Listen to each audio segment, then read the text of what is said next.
Hey guys, welcome back to the broadcast. I'm looking on Facebook right now and I noticed that the description's wrong. I forgot to change it. But yeah, we'll probably be okay. We'll survive. Got Matt here and Tim again. Going to be talking about Romans 10. Glad y'all are with us as always. Give us a thumbs up, give us a like. Share the thing. I mean, we're not really up on the algorithm for Facebook. Doesn't really like us, so we need you to do that for us. As you notice, we're here in the kitchen again, not out in the office. I want to call it the studio, but it's really just my office. So comment, let us know you're watching. Chime in there. Say, hey, this is so-and-so, and just let us know you're watching. It really does help us with the algorithm. But if you watched last week, Tim wasn't here, so it was a really good podcast. But no, I'm glad Tim's back. But we talked about deconstruction, and that's kind of a buzzword. And I was telling Tim, it's just a buzzword. Millennials are deconstructing their faith, and really basically what that means is pulling your faith apart to see what you can get rid of and not believe anymore. But I wanted to flip that, and that's right, Chris. So algorithms are terrible.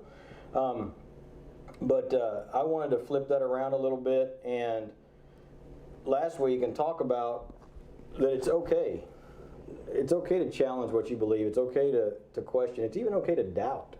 I mean, God's okay with that. What was that philosophy that they're doing? I mean, I guess it's really a philosophy, but they're deconstructing it to be able to, I'm asking a question. Are they deconstructing it so that they can come up with an excuse to not have to live like that? Yes. I've noticed that a lot too. I mean, Yes. I work with a lot of kids through Civil Air Patrol and that kind of stuff, for many years, and so I've seen them grow up and go live. And what started out as a kid that was in a Christian home, regardless of what all the issues may have been, I'm starting to watch them. I guess a simplistic mind would say that they seem to be throwing their faith away, right, purposely trying to do that, and they wear it like they've been scarred and told old things, and they were kept from how things really are, and they missed out on all this stuff, and they were shorted, and I mean, it's basically they're mad at their parents. Yeah. Is that what it is? Yes, a lot of that, and I mean, some of it we have to take for living in hypocrisy and yeah, but that's been happening since it has recorded time. Well, and deconstructing faith is nothing new. Yeah, I mean, it's and my whole thing is it's just everything's a buzzword now. The blogosphere gets a hold of lots of buzzwords. Lots of buzzwords. It's a hashtag deconstruction. I think it's people trying to act like that they have something. A trained intelligence. Yes, and they don't. Yeah. But hey, Tanya, welcome. I'm glad you're watching with us. But today we want to take some of these concepts and jump into Romans 10. For Tim and I both, Romans 10 Romans 8 is probably my favorite chapter in Romans, but Romans 10 is right up there because it deals with some great stuff. Now, up to this point, if you just by refresher in Romans 9, he's been talking about the difference in the Jews and the Gentiles. Yeah. And the Gentiles came to their knowledge of God, their salvation, if you want to put it that way, by faith, and the Gentiles missed it because of their knowledge. Well, they didn't miss it because of their knowledge, but we're going to talk about the Jews missed it. What did I say? You said the Gentiles missed it because of their knowledge. The Jews missed it because they were declared the people of God. They were the people of God. They are the people of God. They had the oracles of God. They had the law. And they thought that was going to save. It was enough. I'm a son of Abraham, therefore I'm going to be okay. And he's like, yeah, it doesn't really work that way. Yeah. So when we jump into Romans 10, immediately, I like what he says, though, because he says, brothers and sisters, my heart's desire and prayer to God concerning them, remember, concerning them is the Israelites, the Jews, is for their salvation. And I can testify about them that they have a zeal for God, but not according to knowledge. We were talking about that. We were just sitting here talking about it. And have you ever, I always like to look for practical examples of, like even biblical kingdom concepts and where we see it playing out, And have you ever just known somebody who's super passionate about their belief and it's just wrong? It's like a very simple. Okay, there's a debate tactic, and I can't say the Latin, but it's basically you break everything. It's absurdum, something absurdum. You break it down to its most absurd possible example to show the fallacy of the argument. Right. Have you ever seen a little kid get brand new shoes? And they're like, these shoes make me run fast. I'm fast, I'm like Flash, And they really believe that their brand new shoes from Walmart make them run faster. And you cannot convince them otherwise. And they have a zeal for their new shoes, but it's not according to knowledge. It's not true. Now, even some aspects of it might be true. Like maybe their old shoes had slick bottoms and they couldn't get traction. So the new ones made them feel like they were going faster. But they don't actually, and even the argument can be made, well, if you get better shoes, you run faster. That's why track stars have, da-da-da-da. But in their little world, they are super zealous for it. They just, everything, they believe it, and it's just probably not true.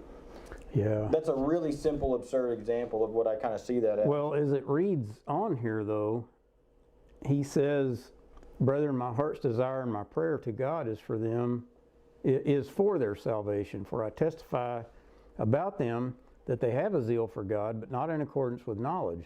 And this is where he continues. For not knowing about God's righteousness and seeking to establish their own, they did not subject themselves to the righteousness of God.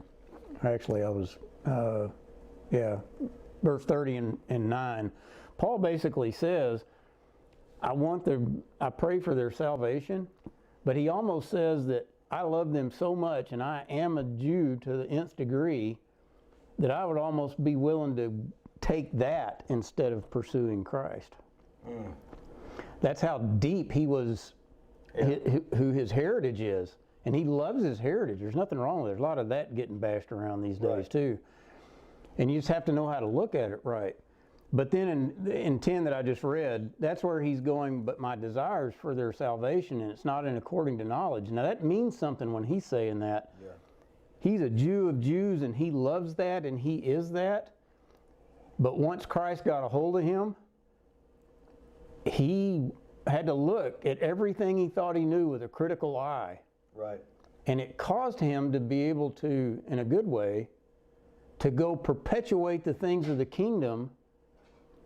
And it was really outside of how preachers were supposed to do things if you put them in those terms. Right.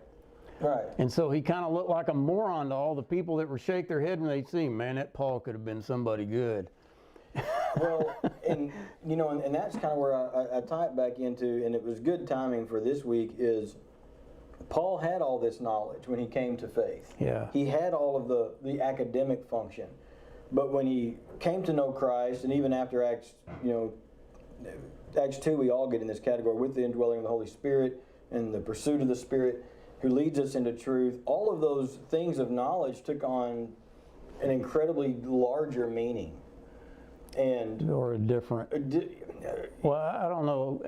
That's not really what I'm trying to say. The kingdom's not different. Right. He lived it with his zeal or whatever it was, and then when the Spirit got a hold of him, he started seeing things the way God actually built it to be. And he had to start learning how to... Right. That's working out your salvation is really what that means. Exactly. And what he's saying is that they stopped right there. Yes. And in this context, he's using the Jews as what it seems like people that are not saved, but he's talking to saved Jews here. Mm-hmm. Well, and when he says in verse 3 that they are ignorant of the righteousness of God, they would argue with that to the nth degree, and they'd be like, no, we know what it means to be righteous before God. We're the Jews, for crying out loud. We're law keepers. That's what you do to be right with God, is you keep the law. And he says you're actually ignorant of it and attempted to establish their own righteousness and have not submitted to God's righteousness. He's exposing them. He's like, you think that by keeping all of your rules and making sure you get it all done right, that's what brought you righteousness. I'm righteous because my heritage says I'm righteous. Right. And I am I am circumcised on the 8th day. I've never, like Peter even said, I've never touched an unclean thing when he was up on getting the vision about Cornelius. Yeah. You know, I've done. And man, the circles that I grew up in, these ultra-conservative Christian circles, that was it. I mean, you had to toe the line to be righteous before God. And Paul just obliterates really that whole concept. He doesn't do away with holiness. Yeah. He doesn't do away with right living. It's not what he's talking about. But he's like, you can't put your faith in getting everything right and in your heritage and in your tradition. But like Tim said, the traditions are not bad. Yeah. And that's what people in this day and time are kind of wanting to do is like, well, if it's traditional, it's bad, and I don't want to be associated with that. And so I want to be hip, slick, and cool, or whatever it is, and I want to be more like Jesus. Jesus went to the synagogues, you know? Yeah. It's like, well, we don't want to do Sunday school anymore because it's archaic. Well, he lived the traditions the way they were intended to be walked and dealt with. That's true. And so we blame the traditions for our not liking where we're at. It's like I was listening to a podcast the other day about the gifts of the Spirit, and one of the arguments about saying that, well, Paul talked a lot about the gifts of the Spirit, and that people that don't believe in the continuation of the gifts will tell you is that, well, Paul was writing this, and he just didn't know. He just didn't know that they were going to stop. And a guy made this point, and I just kind of was ruminating over it. The argument was being made that the principal argument was based on the ignorance of the Apostle Paul to the things of the kingdom. That's a pretty shaky argument. Yeah, that's a serious shaky argument. Because Paul, outside of Jesus, may have understood the kingdom better than anybody. I mean, he just did. Well, it's a gift. But not from an academic. No, I don't think it was a gift. I think he had a huge academic knowledge. I mean, the memorization of the word. And when the Spirit of the Lord came into him, that's what I mean. All of a sudden, God enlightened what all that really was. And he it took him a couple of years before he started showing his face again. It wasn't because he was scared of what people would think of him. That might have been part of it. But he was having to work out what he was really dealing with there. It took some time. But this is a side note. You got to have patience with yourself. You can't look at this and go, I either get it all or I don't. Well, and there's two parts of it. And Tim talked about this a while ago. There's the knowledge, the academic part. And we call it academic. And I don't necessarily mean school and seminary. Right. It's the study of the word, the knowing what the word says, coupled with the spirit part, illuminating, leading into truth, and understanding what the kingdom really intends by it.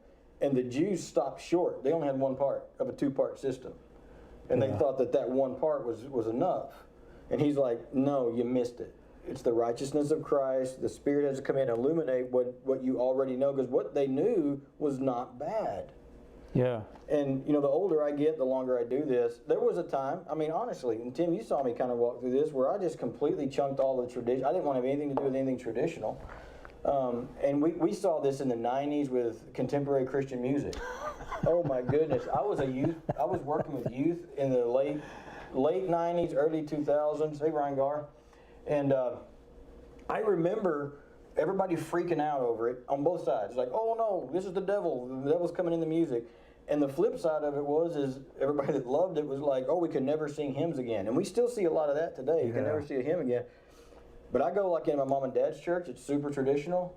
And they sing some of those old hymns. And man, it just does something in my soul, because there's so much truth in them too. Yeah, it belts it out. I mean, any church I've ever been to, I'm not trying to talk about music, but they sing all the good. There's nothing wrong with. I don't get caught up in the divide between music and not music, but they sing the more contemporary stuff. And if they just sing some kind of hymn, and I'm talking about in churches where they don't have an older congregation that know these things, all of a sudden, man, the volume goes up and everybody's singing. It's really cool to watch that. That's not to say you should do old hymns versus the other. It's not what I'm talking about.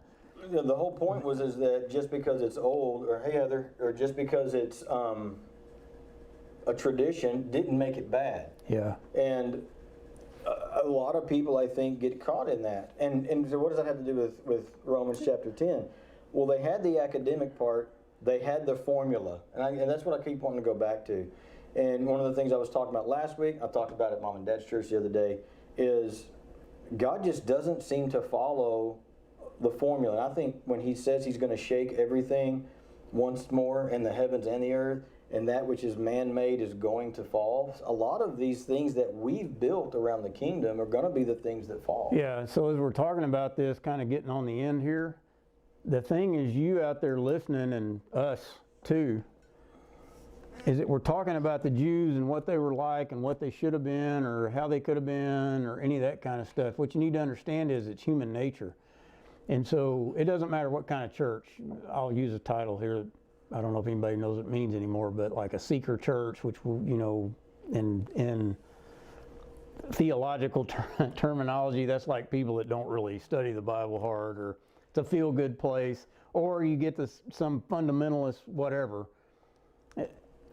The nature of what he's talking about here, you will spin your own ways of doing things, even if it's not a rule and regulation kind of a deal. You may say, oh, don't ever do that, or you'll get caught up in, you try to take away anything that's, I don't want to use the term regulatory because that's not what I mean. Formulaic? Yeah. Formulas work both directions. That was a big word. It was, and I'm so impressed. I want to bow down and give homage. So he's really beating that up, and then so he speaks in verse 4. For Christ is the end of the law for righteousness to everyone who believes. I could go on a long time about just, it's an issue of just believing what you've been told, even if you don't know the depth of it.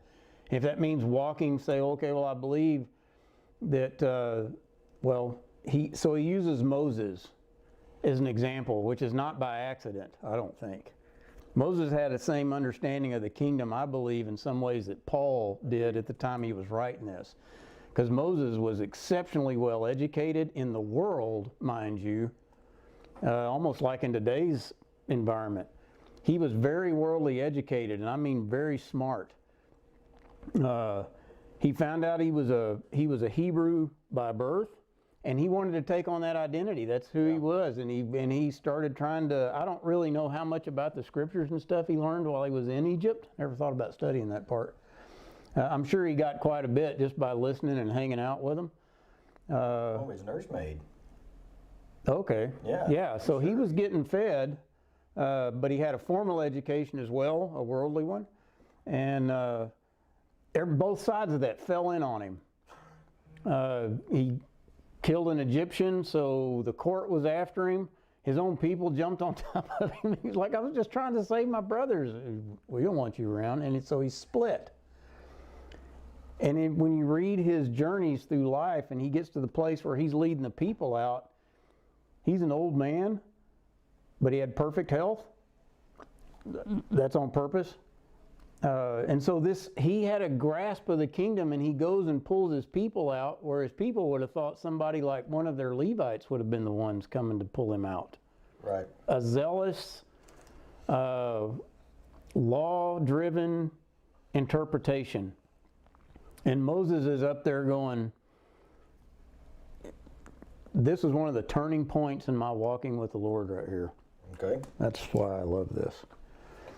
So he says, for Moses writes, that man who practices the righteousness which is based on law shall live by that righteousness. But the righteousness based on faith speaks as follows. So this is written in Deuteronomy. That's right. Why it was a big deal.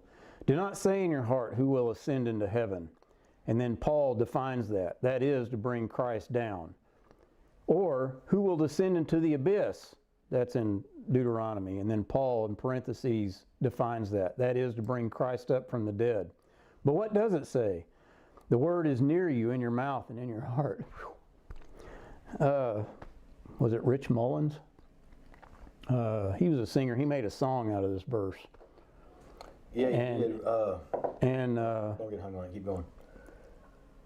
From the Deuteronomy verses. Yeah. And that's where I really started. The reason this was a big deal to me is because as I was getting discipled, I was discipled out of the Old Testament and the New Testament at the same time. And this was one of those verses that I read and it captivated me, and I had a little study Bible, kind of like this one is. It had a little reference notes in it and stuff.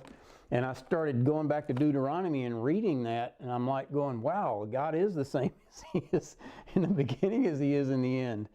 Those kind of things were starting to come together. And it was that little set of sayings right there that started making me look at that in a holistic sense. It started getting me away from trying to, it has to be like this. Well, we were talking beforehand, the thing that the Jews brought to the table was they had the formula, they had the oracles of God, and they were that. They had baggage from the truth that they carried.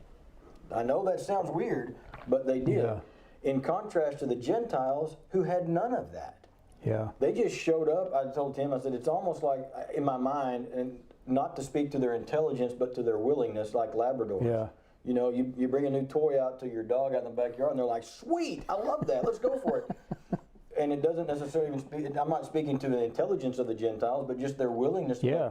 I don't know what this is supposed to look like, I just believe it. They had no reference. Right. So the Israelites had history, and so when you come in and start telling them how God's really moving with this and what it really looks like, they're like, no, Yeah. you can't take that poison. Well, you see examples of this in Scripture. When Cornelius and his whole household was visited by the Spirit was poured out on them, and Peter's like, all right, that's cool. Goes back to Jerusalem, and they had to have a big old meeting to see if it was even okay for this to happen. And I'm sure when he first started stating that, they were all like going, no. Can't happen. Well, and in my sanctified imagination, I just kind of see Peter sitting back in the corner with his head against the wall, just waiting for him to get done. Yeah. And he's just kind of like, and then at the end, you're reading that story, he finally gets up and he starts talking. You know, he starts telling them about what happened. Kind of the same thing happened with Gamaliel when they brought the apostles before, you know, the council, and they're like threatening to kill them and all this stuff, and you got to stop preaching this Jesus. And Gamaliel, who was Paul's mentor in the Jewish faith, stands up and says, hey, on a second, fellas. They've been doing these signs and miracles and wonders that we know only God can do. If we oppose them, it just might be that we're opposing God, so be careful. Yeah, that's reflection. That was a kingdom-minded fella, Yes. even within the Jewish community, because he was like, and everybody else was like, this doesn't fit our formula. And that's really, to me, the contrast in chapter 10 that spoke so much to me as I was walking with the Lord, because I grew up in a formulaic kind of a environment. You got to get it just right, and you got to believe just right, or you're a heretic. You got to read the right Bible, or it's not going to work. You got to do all of these things to be in the right group. And he contrasts that in verse 9. Well, Tim read it. In verse 8, he really begins the contrast. He says, on the contrary. No, it's not like that. It's not, okay, what's my formula? Because those questions he's asking out of Deuteronomy. It's not righteousness based on law. It's righteousness based on faith, which means do not say in your heart. Do not say in your heart. Yeah. Who will ascend to heaven to bring all the things down that I can understand it? Right. In other words, if you go to Deuteronomy and you read the passage, it's like, what he's saying is it's not something that's over across the sea that you got to travel to go get to. That you can't obtain, or that you can't understand. Right. It's not way up on the mountain in a place where you can't ascend to. He's like, it's in your mouth, it's in your heart, it's right here. The word is near you, in your mouth and in your heart. That is the word of faith which we are preaching. And then Paul goes on, that if you confess with your mouth Jesus as Lord and believe in your heart that God raised him from the dead, then you will be saved. For with the heart a person believes, resulting in righteousness. Did you catch that part? In the heart, he believe, which results in righteousness. There isn't a rule 1 listed in that. And so even if you are churched from a tradition, or you just study your scripture and you do come to conclusions, nothing wrong with that. But don't let that be the bar that drives you to do the things of the kingdom. And God will put you in places where you're going to question what you think you know. Don't let that freak you out. Right. That was what I was saying last week. Yeah. Is God can handle your questions. He can handle your doubt. He can even handle your cynicism and your cynical nature. Yeah. It's okay. And I was telling Tim beforehand, the thing about this passage that cracks me up, crack me up, is he's like, it's not about the formula, it's not about the rules, it's not about checking off everything, it's not something that you can't obtain. And so then we get down here into Romans 10:9, and what do we do with it? Romans 10:9 and 10? We throw it into the Romans road, and we're like, oh, well, if you don't say it with your mouth, you're not actually saved. You actually have to. We immediately turn these two things into a formula to be saved. And with the mouth he confesses, resulting in salvation. Yeah, I mean, and I have heard it taught, I can't believe I've actually heard this taught, that if you don't say it out loud, that you're not saved. And I always just retort back with I was telling him beforehand, I guess the people who are mute and can't speak, I guess they just are condemned to hell. Yep, they're gone. You know, and that's absurd. Because when we get to 10:9 and 10, I've got a little number 8 in the side of my Bible on verses 10, 9, and 10. You know why? That's step number 8 in the Romans road. That's why it's there. Kid you not. And it's not bad. I'm not saying. Yeah, there's nothing wrong with the Romans road. I'm just saying that if I skipped number 8, the kingdom still advances. But really, the important part of that passage is verse 8, not verse 9. Yeah. Because the word's in your heart, it's in your mouth, it is near you. And in verse 9, the confession of the mouth is a result of the word being in your heart. And on a bigger picture, if you're still looking at lost people and saved people, you have to remember that we were created eternal. Right. And I get that from Adam and Eve. Adam and Eve were never created to end. They were created to live forever. And I mean physically too. And so that brings us to Ecclesiastes, where it says that eternity was implanted in the heart of a man. It's Ecclesiastes 3. And then in James 1, it says, receive the word that has been implanted. Right. That's not from the moment of salvation. That's from the moment of eternity. Right. And so that's where it comes from. Every individual on the planet has a connection with that creator, and that's what he's talking about. It's on to you and me to decide whether that's where you want to go. Exactly, and that's why in Hebrews he can say that the very nature of the Godhead is visible in the creation and leaves humanity with no excuse, because eternity is in the heart of man. And we can see it, and we talk about this all the time, when we come across, as kingdom individuals, when you come across things of the kingdom, we talked about this 2 weeks ago, or 3 weeks ago, it resonates with you. Yeah. And you may not even know how to classify it, but it's like one of those things, you know it when you see it because it's in you. And that's the way the Gentiles came to faith. They didn't know anything, but they knew that this kingdom that was implanted in them was by the Spirit, by the regenerating power of the Holy Spirit, was being awakened, and they would begin to see kingdom things. And it was resonating with them, and they're like, I don't understand all of this, but this is awesome. Yeah. You know, I want to partake in that. Yeah. And we want to make formulas. You guys, if you've been around long enough, or if you haven't, you should go read it about it. But in the late 80s, mid-80s, late 80s, we had the Word of Faith movement really kicked out. There was some crazy stuff going on, and Hank Hanegraaff put out his book, Counterfeit Revival, or something like that. I don't remember what the title actually was. And it was this big movement about, and we would swing. We can't, because of all the crazy stuff happening in charismania, well, then we just cut off all the gifts of the Spirit. Yeah. We swung the other direction. And it's like, well, now we're not even going to talk about the Spirit. The Spirit's gone, whatever, and there became this chasm, and we do that. Well, it didn't. Now we got a formula it doesn't fit into. So anytime somebody said something about the Holy Spirit, that's not the formula, that doesn't fit. And we have a natural tend to do that, and yet we can still come across things that don't fit into our formula, and we're like, something will happen, and we don't really have place for it. We don't have category. That's what happened to the guys of the Jerusalem Council when Cornelius and them got the Spirit. They didn't have a category for that. Yeah. And what happened? But that was a big one. Oh man, that would have been so neat to watch. And that's why I encourage people, because to ask your questions. If you're doubting, tell God you're doubting and you don't understand. I think that's perfectly acceptable. If you're pursuing the truth, and it's even okay if you're not. I mean, the kingdom's bigger than that. Well, I think a lot of people want to pursue the truth, capital T truth, God stuff. But you walk into any church, and whether it's intentioned or not, so a traditional church, you could say, okay, that's tradition. You know, they're automatically saying, look like us and do this and you'll probably be okay. That's kind of a human thing. So if you walk into a church that's trying to do everything they can not to have that, It's the other end of the spectrum. it is the other end of the spectrum, but it's doing the same thing. Yeah. And so you go in and you're looking for truth. And so the immediate first thing that you do is in human nature, and this is fallen nature, by the way, is to look and see what they're doing, and I'll start mimicking them in one way or another. Yeah.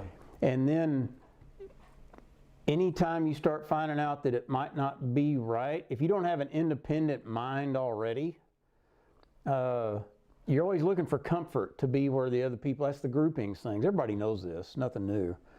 But what I'm trying to get at is, you were created as an individual as well. Yep. And God made you to relate and have a relationship with Him. Mm-hmm. Just you. Yeah. All about your personalities, your bents, all that stuff. He's looking at you in the face, and He just wants you to stare at Him. Yeah. That's kind of scary. And so I'll pick on Matt because he was I've been able to watch him for a lot of years. Great. And he grew up in that fun, I don't remember if we've talked about it or not, but where we used to work, however many years ago that was, we had Bible studies at work, and Matt brought his King James Bible, and my goodness, that's what it was going to be, and we'd go in and it didn't matter what the lesson was going on. He was going to make sure that he was going to say, the King James says, and nothing wrong on the King James. Don't misunderstand me here. What I'm trying to tell you is that I saw Matt, I guess it's that eternal vision or whatever you want to call it. When I saw him, I knew that he wasn't the sum of what he thought he was. He was teachable. The only way I could have known that is that our spirits were mended by that, and the Lord brought that together. And so I just sat and watched. Because I was learning. I wasn't like lording over him, oh, that young man, he'll get to where he goes. It wasn't that at all. I was actually watching what transpired there. He knew what he believed. And watching that over time, especially in that 2 or 3 years it was there, he started reading and going, wow, I watched the struggle. He wanted to know the truth. And he has kind of a dynamic personality, so yes, I do. He wasn't worried about looking wrong in the face of all these people or being directed different. Right. He just would redirect. A lot of us, me included, I'm the one that's like, I'm afraid I'm going to look bad and I don't know what I'm doing wrong here. And let me tell you, example. Yeah. It's getting close to wrap up, but I listened to I hope there's probably going to be people from my dad's church watching this. So my dad did a lesson Wednesday night on hell. He's just doing a basic Bible doctrine kind of teaching. I loved it. It was a great message, but I was more impressed by his attitude that he led with and he closed with than even I was the meat of the teaching in the middle. And here's what happened. My dad's 72 years old and been walking with the Lord a long stinking time and doing it well. He loves the Lord. He loves truth. And he opens his sermon up in front of the church that he is the interim pastor to. He's the leader. And in their tradition, he's the leader right now. He's in the absence of the official guy. And he opens up with the humility to say, I got to be honest with y'all. I've been doing this a long time, but I've never really studied in depth the concept of hell for myself. Yeah. I've always just believed what everybody told me. And he said, and he says this, and as I studied, I found out there's a lot more to it than I thought. And at 72, I saw that. It's not just 72. He's been in the ministry a long time.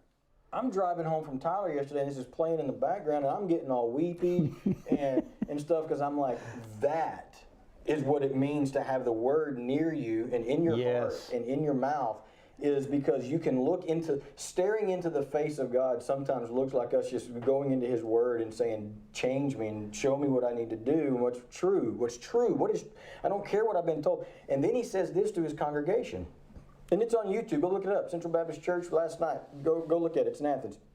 And he says, I don't want you to base what you believe on what you've always been told, on your traditions. Not that they're bad, but just confirm it. Yeah. Be a Berean. check it and make sure that it's right. And to hear him say that as a 72-year-old seasoned veteran minister, follower of God, lives out for me in real time what it looks like to have the word in your mouth, the word in your heart, and for truth to be more important than your reputation. And we're not saying that like we figured all this out already. The story I gave with him and the story that he gave about his dad, to me that's so encouraging, because pursuing the truth is the thing that uplifts you and you see eternal things. In our society today, they might look at your dad and they'd go, oh, he finally came around. That's whenever you're looking at yourself and you're judging by what everybody else and how you think they would so you'd be accepted. That's what I was talking about. And we're not looking at it that way. When I watched him growing through all that, I was blessed by that to say that there are other people looking for truth. Right. And I don't deal with it like he does, but I got strength out of watching that happen so that I could learn to stand. That's Well, there may be other groups that would say, not that he finally came around, but that, oh, now he's slipping. he's not worthy. This is happening to Francis Chan right now. Yeah. And I don't know what you think about him, but he's self-labeled as a charismatic, blah, blah, blah. I don't care. But what happened with him was when he started embracing some things that he found in Scripture, and he could not find a reason not to embrace them, some of the people that he came up under publicly just lacerated his reputation. Yeah. Because he didn't fit the mold anymore, which told me that group's not seeking truth. Yeah. They're seeking themselves. They're seeking themselves, and they're seeking. We were talking about it's an echo chamber. I told Tim, the way I see it in my mind is, if you got a group of Aggies in a room, 500 Aggies in a room, for a presentation on the best college on the planet, and you bring in another Aggie to tell them why Texas A&M is the best college on the planet, everything they say, everybody's gonna be like, yeah, that's right, amen, because they're speaking to their own people. And we do that in religion all the time. And if people speak our echo chamber, we love them, and if they don't, we want to kick them out. But this text, Dad's example, just like, we talk about kingdom vision all the time and finding the vision and the eyes, putting on the lenses to see the kingdom. We can do it. It's not this lofty thing, like you said, that you can't obtain. We can do it because the kingdom's implanted in us. We can do it because the word is in our heart. We can do it because it's immediate to in our mouths. And he says, I'm not far from you. I'm near to you. Yeah. You know, and that's the encouragement that I get out of Romans 10. I told Tim, I said, everybody said, what's so special about Romans 10? Oh, that's the formula for salvation. You believe in your heart, man, unto righteousness, you profess with your mouth, you know, blah, blah, blah. It can be used for that, but that's not what it was built for here.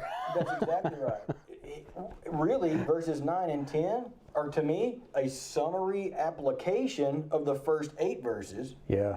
He's like, it's not a formula. It's in your heart. And when it's in your heart and in your mouth and you believe in it, it comes out of your mouth. And it testifies to your salvation way more than it brings about your salvation. Does that make sense? It does. I know we got to wrap up here, but there was something I said a while ago that I don't think I finished on the thought. That relationship that he wants you to sit across from him at the table and just you and the Lord just indwelling with each other. Well, the thing we were talking about earlier, you kind of want to fit into the group because you think that that's what you're supposed to be or look like. When you start staring Lord in the face and he's just dealing with you where you are, that's how God is. And you're trying to appeal to him or appease to him based off what everyone else is doing, and you may be doing that innately. I mean, just by what you're around. He doesn't even see that. And so my point is, I want you to have the freedom to understand that Matt may read and study some things and interpret things different than I do, and I don't look at him to see if it's my gauge that I'm interpreting the kingdom right. Right. I'm pursuing the truth of how he's telling me, and I guess I've grown to a point that I understand if I don't understand it the way somebody that I trust is telling me, it makes me want to keep digging for it to come to that conclusion and have him show me that. Right. That's the God that you serve. You can come to him with any doctrine you want or way of thinking or how these people think, or I want to look like these people, Lord, but what does that look like? and he will show you. It may not be instantaneous because he wants the FaceTime's what he wants. Yeah. And you'll start picking those things up, and then you can, Matt and I are kind of like that in that regard, because we can sit down and talk about things now because we keep looking for the truth of it. If you look at it like a triangle, I guess the little things, Matt and me and the Lord, and whatever our issues are that we're trying to figure out, we keep looking toward the truth. Man, he draws us together in that because he's the glue of it. Right. So let him teach you those things. He wants to teach you those things. And you can learn them because the word is near to you. It's in your heart. In your heart and in your mouth. And that's yeah, that just gets me all goose pimply. And that's why we are so passionate about training people to study their word. Yeah. Because you can. I've been taught coming up, we just can't understand it. I disagree with that based on John 16. There's a reason. I'm not saying that you're going to understand all the implications of it and how Revelation is going to play out. That's not what I mean. You don't have to have that. Exactly. But it's here as a testimony to what the kingdom is. And, we're going to be doing some men's events at the bridge here at our church this year. And the focus is on kingdom vision. Yeah. And being able to fine tune the lenses to see the kingdom in everything. And the scary thing for that for some people is once you do that, you'll start looking at things that you trust and that you have labeled as kingdom stuff and realize that they're not, and it jacks you up.